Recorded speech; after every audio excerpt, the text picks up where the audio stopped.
అధిక బరువు అనేక సమస్యలకు కారణం. సాహితీ యోగా ఆన్లైన్ క్లాసులో జాయిన్ అవ్వండి. డబ్బు సంపాదించడమే వారి టార్గెట్. అందుకోసం కొందరు ఎంతకైనా తెగిస్తారు. ఎన్ని నాటకాలైనా ఆడతారు. ఎన్నో కాకమ్మ కథలు చెబుతారు.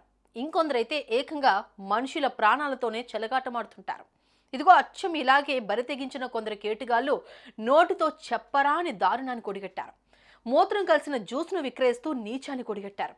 ఈ విషయం ఆలస్యంగా వెలుగులోకి రావడంతో స్థానికులు వారిని రెడ్ హ్యాండెడ్గా పట్టుకుని వారిని చితకబాదారు. దీనికి సంబంధించిన వీడియోనే ప్రస్తుతం నెట్టింట్లో వైరల్గా మారుతోంది. ఇంతకు ఈ ఘటన ఎక్కడ జరిగింది, అసలేం జరిగిందో ఓసారి చూద్దాం.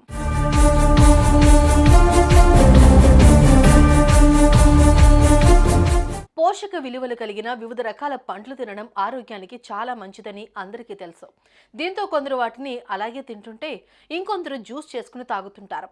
ఇంట్లో పళ్ళ జ్యూస్ చేసుకోవడం వీలు కాకపోతే దగ్గరలోని జ్యూస్ సెంటర్కి వెళ్లి అక్కడ సేవిస్తుంటారు. ఇదిగో ఇలాంటి వారినే మస్కా కొట్టారు ఈ దుర్మార్గులు. మూత్రం కలిసిన జ్యూస్ అమ్ముతూ అడ్డంగా దొరికారు.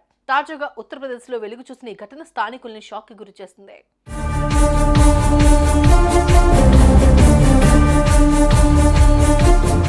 ఇక విషయానికి వస్తే ఉత్తరప్రదేశ్లోని ఘజియాబాద్లో కొందరు యువకులు చాలా కాలంగా జ్యూస్ సెంటర్ను నడిపిస్తున్నారు.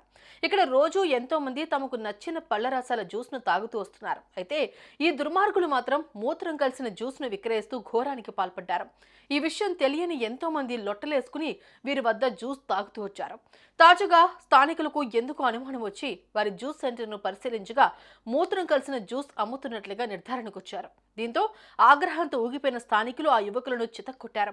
ఇక ఇద్దరిని రెడ్ హ్యాండెడ్గా పట్టుకుని వారి నుంచి దాదాపు లీటర్ మూత్రం స్వాధీనం చేసుకున్నారు. అనంతరం పోలీసులకు సమాచారం ఇవ్వడంతో ఘటనా స్థలానికి చేరుకుని ఆ ఇద్దరు నిందితులను అరెస్ట్ చేశారు. ప్రస్తుతం ఇదే వీడియో సోషల్ మీడియాలో వైరల్గా మారుతోంది.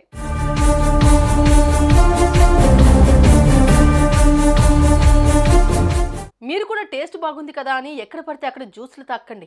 ఒకవేళ తాగాల్సి వస్తే మాత్రం నిశ్చితంగా అన్ని గమనించి పరిశీలించి ఆ తర్వాత తాగండి. లేదంటే ఇదిగో ఇలాంటి పరిస్థితి రేపు మీకు కూడా ఎదురు కావచ్చు. తస్మాత్ జాగ్రత్త.